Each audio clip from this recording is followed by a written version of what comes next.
You may remember this guy from one of our previous videos. Even after admitting that Muslims can't be cursed or cast spells on due to praying 5 times daily, he didn't believe in God until he had seen the devil. So does he claims. When I asked God to make me a believer, I never expected what happened next. See, the biggest thing that people are misunderstanding is I didn't believe in God until I saw the devil.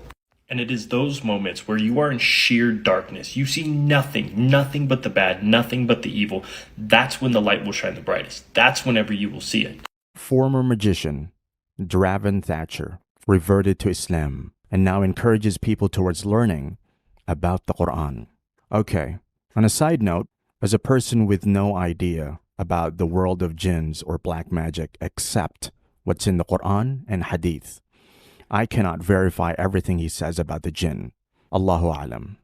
So according to Draven, he was led to the truth and light of Islam by the king of jinns, Asmodeus, who was a Muslim and a good spirit. He was taught the Quran by Asmodeus. Now, the main spirit I had a connection to was Asmodeus.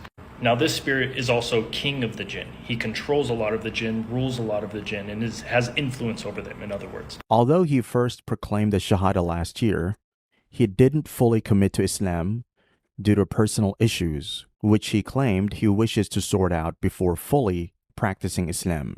According to him, being raised as a Christian in a Christian household and having extensively studied the Bible, he already knew of the toxicity and the evil within the Christian belief and the Christian churches. So in his quest for the truth and light, he studied various polytheistic beliefs. He studied several religious books like the Kabbalah, Torah, and magical practices. During his deep studies of these different religious books and belief systems, he always felt there was a missing piece at the end of each one of them, and there were so many contradictions, especially in Christian Bible. If you have the book, flip open to page 48 and look at this. Compare Matthew 1:16 to Luke 3:23. Says, "And Jacob begot Joseph, the husband of Mary, of whom was born Jesus, who is called Christ." But it also says that the son of Joseph, which was the son of Heli. And this is one of the most disrespectful things I've ever found in the Christian Bible.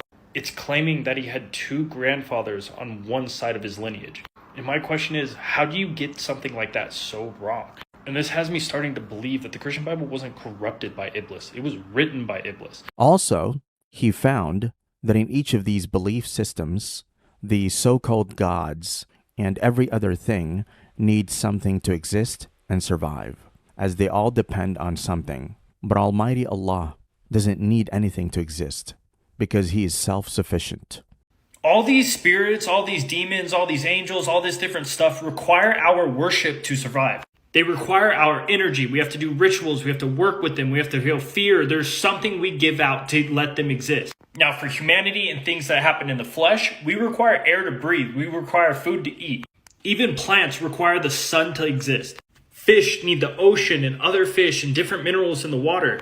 But if you look at Allah, He requires nothing.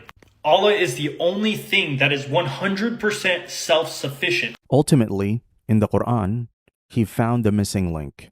He found the truth and found all the answers to every question he raised in his head.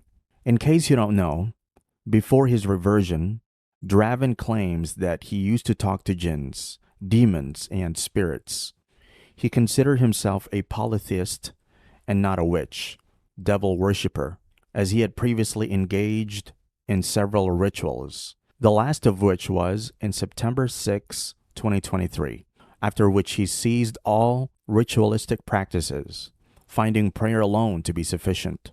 Subhanallah, what a blessing to be a Muslim. As to why he reverted, he claimed after reading the Quran, he felt some kind of inner peace, which is unexplainable. According to him, despite all his previous sins and black magic, he was able to pick up the Quran and still recognize the truth in it, as this can only be made possible by the mercy of Almighty Allah. From his own words, some people will read the Quran and not be able to understand a single word out of it. Subhanallah. And the thought of being given that privilege of understanding the Quran made him believe in Almighty Allah.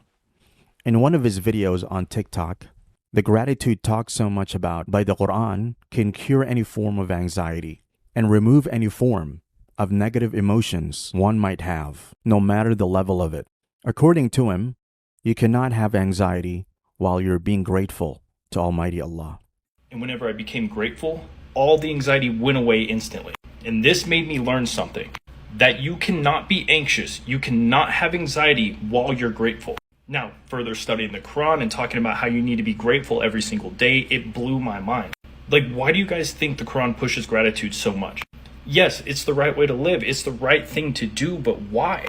It completely removes anxiety, it completely removes a ton of negative emotion out of you and puts you in a higher vibrational state for those who want to look at it that way. The Quran chapter 96 verse 1 to 5 has had the greatest impact on his life, as he claims knowledge and education are our duties as Muslims, and only Almighty Allah can grant someone wisdom. And today, with the opportunity of the internet, we have vast amounts of information easily accessible to us. He encourages everyone to spend time pursuing knowledge rather than spending so much time on the internet. He went further to urge everyone out there who is not a Muslim to read the Quran with an open mind to be able to see the truth. Brothers and sisters, know that being a Muslim, just know that this is a blessing and a test from Almighty Allah, as He only tests those whom He loves. May Almighty Allah never test us beyond our Iman and grant us goodness in this world and the hereafter.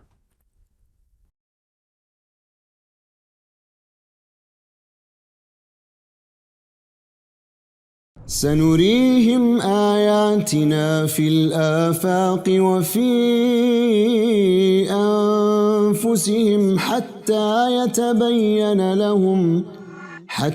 يتبين لهم أنه الحق.